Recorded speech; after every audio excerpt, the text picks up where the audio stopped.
मुख्यमंत्री ने किन्नौर में पहाड़ी दरकने से पर्यटकों की मौत पर दुख प्रकट करते हुए कहा कि हादसे में 9 लोगों की मौत हो गई है, जबकि 3 लोग घायल हुए हैं। वहीं 100 से 120 लोगों के फंसे होने की संभावना है, जिन्हें रेस्क्यू करने के लिए प्रयास जोरों पर हैं। उन्होंने कहा कि प्रधानमंत्री ने फोन पर बातचीत कर घटना पर दुख व्यक्त किया और मृतकों के परिवार को 2 लाख और घायलों को 50,000 देने की घोषणा की। वहीं प्रदेश सरकार ने मृतकों के परिवार को 4 लाख देने और घायलों को हर संभव सहायता देने की बात कही है। मुख्यमंत्री ने पर्यटकों से अपील की है कि नदी नालों के किनारे ना जाएं। वहीं सभी जिला प्रशासन से अलर्ट रहने के निर्देश दिए गए हैं।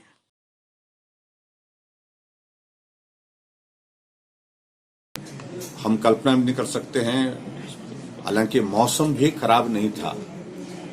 ठीक मौसम में भी चट्टानें खिसक सकती हैं और पहाड़ से इस प्रकार से भूस्खलन हो सकता है और उसके बाद जो बोल्डर नीचे गिरे जिनने बहुत बड़ा नुकसान किया। 9 लोगों की दुखद मृत्यु वहां पर मौके पर ही हो गई जो पर्यटक थे।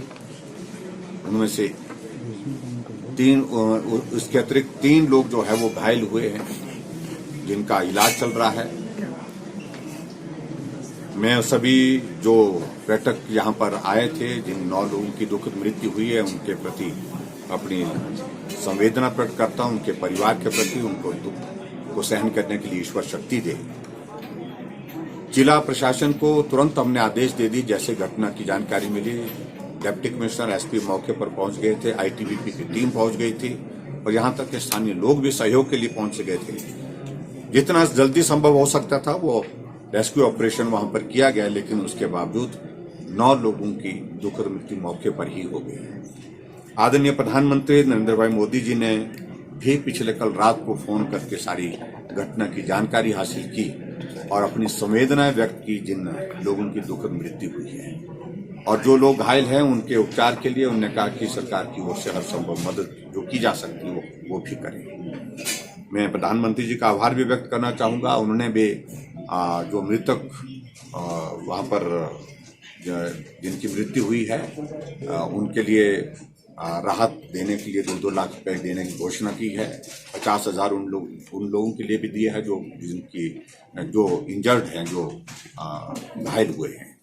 हिमाचल प्रदेश सरकार की ओर से भी हमने 4 लाख रुपए जो मृतक है उनके परिवारों को देने का जो है उसकी घोषणा की है और उसके अतिरिक्त जो घायल हुए हैं उनके उपचार के लिए जो हर संभव प्रयत्न किया जाएगा वो करने की हम कोशिश कर रहे हैं। जहां तक जो लोग जिनकी मृत्यु हुई है उनमें से अभी तक हम 8 लोगों को दिल्ली तक उनका शव ले जाने के लिए व्यवस्था हमने कर ली है। एक जवान उसमें आर्मी का भी है उसमें, जिसमें आर्मी ने कहा कि हम अपने आप उनको एयरलिफ्ट करके जो है वो शायद छत्तीसगढ़ के हैं तो वहां उनको पहुंचाने के लिए अपनी एक व्यवस्था करेंगे। तो इस प्रकार की ये घटना घटित हुई। एक पुल था वहां पर और वो पुल सांगला वैली में वो कनेक्ट करने वाले उसमें से एक बहुत इम्पोर्टेंट था उस दृष्टि से भी, और वहां उस पुल को भी क्षति हुई है। पुल क्षतिग्रस्त हो गया पूरी तरह से क्योंकि बोल्डर ऊपर से गिरा और उसके कारण वो बिल्कुल टूट गया है। जहां तक जो लोग फंसे हुए वहां पर अभी तक कुछ पर्यटक हैं, कुछ स्थानीय लोग वहां पर फंसे हुए हैं, वो जानकारी हमको है। उसके लिए रेस्क्यू ऑपरेशन हमारा चला है और जल्दी से जल्दी कोशिश कर रहे हैं कि उसके लिए वहां से उन सब लोगों को लगभग 100 से 120 के लगभग बताई जा रही वो संख्या, उनको वहां से जल्दी जो है रेस्क्यू करके जो है सुरक्षित स्थान के लिए ले जाने का प्रयत्न किया जा रहा है। बार बार जो है पर्यटकों के लिए भी इस बात के लिए आग्रह किया है, मैंने अपील की है कि ऐसी जगह जाने का प्रयत्न ना करें जहां इस प्रकार का बरसात के मौसम में भूस्खलन होने की संभावना ज्यादा रहती है और पानी का बहाव जहां तेज है वहां पर जाने से परहेज करना चाहिए।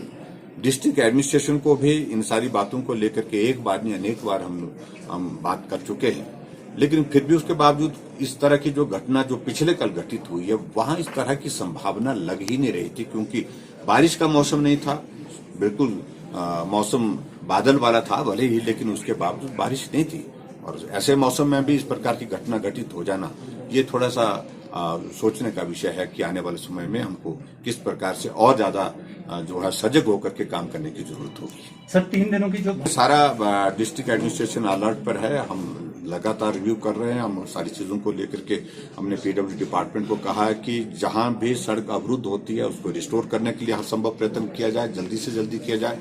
और दूसरा, कहीं अगर रास्ता अवरुद्ध होने के बाद कोई लोग फंसते हैं तो रेस्क्यू ऑपरेशन यानी कि उसको उन लोगों की मदद करने के लिए जो भी प्रयास किए जा सकते हैं, ऑल्टरनेटिव रूट का इस्तेमाल करना है, चाहे उसको ही क्लियर करके करना है, लेकिन उसके बावजूद किसी को परेशानी ना हो इस बात को सुनिश्चित किया गया। Thank you.